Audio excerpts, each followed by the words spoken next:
இன்று பல நாடுகள் செயற்கைக்கோளை விண்வெளிக்கு அனுப்பி வருகின்றன. சில வருடங்களுக்கு முன்பு அமெரிக்கா செயற்கைக்கோள் ஒன்று பூமியின் குறிப்பிட்ட பகுதியை கடக்கும் போது மட்டும் 3 வினாடிகள் ஸ்தம்பித்து விடுகிறது. 3 வினாடிகளுக்கு பிறகு வழக்கம் போல் வானில் பறக்க ஆரம்பித்து விடுகிறது. எந்தவித பழுதும் அந்த செயற்கைக்கோளிலோ அல்லது கருவிகளிலோ ஏற்படுவதில்லை. இந்த சம்பவம் நாசாவிற்கு அதிர்ச்சி கலந்த ஆச்சரியத்தை அளித்தது. இது எப்படி சாத்தியம் என்பதை ஆராய்ந்து கிடைத்த முடிவு நாசாவை மட்டுமல்ல, உலகையே மிரள வைத்தது. எந்த ஒரு செயற்கைக்கோளும் பூமியில் தமிழ்நாடு அருகில் உள்ள புதுச்சேரி திருநள்ளாறு ஸ்ரீ தர்மனேஸ்வரர் கோயிலுக்கு மேல் நேர் உள்ள வான் பகுதியை கடக்கும் 3 வினாடிகள் மட்டும் ஸ்தம்பித்து விடுகின்றன. அப்படி நிகழ்வதற்கு என்ன காரணம்? ஒவ்வொரு நாளும் ஒவ்வொரு வினாடியும் கண்ணுக்கு தெரியாத கருநீல கதிர்கள் அந்த கோவிலின் மீது விழுந்து கொண்டே இருக்கிறது. 2.5 வருடங்களுக்கு ஒருமுறை நடக்கும் சனி பெயர்ச்சியின் போது இந்த கருநீல கதிர்களின் அடர்த்தி மிகவும் அதிகமாக இருக்கும். விண்வெளியில் சுற்றி கொண்டிருக்கும் செயற்கைக்கோள்கள்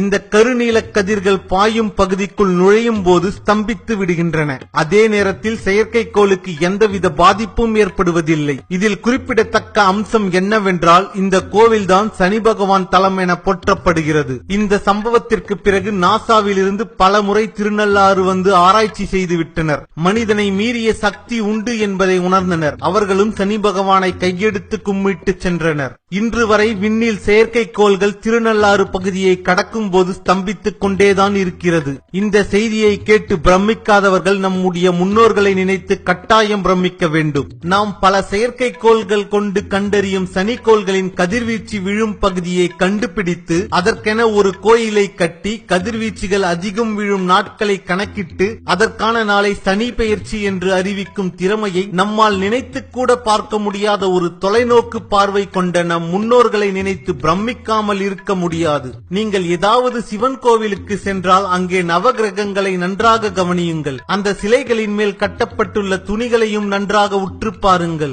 எந்த கோள்கள் எந்த நிறத்தில் இருக்கும் என்பதை கணக்கிட்டு நம் முன்னோர்கள் கட்டி வைத்திருக்கும் அந்த துணிகளில் கண்டறியுங்கள். பிரமித்து போவீர்கள். பெரியோர்களின் அறிவாற்றலை நினைத்து இந்த அறிவியலின் அதிசயத்தை அனைத்து தலைமுறையும் அறிய வேண்டும். அதற்காக அவர்கள் நம்மை பின்பற்ற வைத்ததுதான் கடவுள் மார்க்கம். மேலும் இதுபோல பல சுவாரஸ்யமான தமிழர்களின் அறிவியல் ஆற்றல்களை தெரிந்து கொள்ள பயாஸ்கோப் சேனலை சப்ஸ்கிரைப் செய்யுங்கள். நன்றி, வணக்கம்.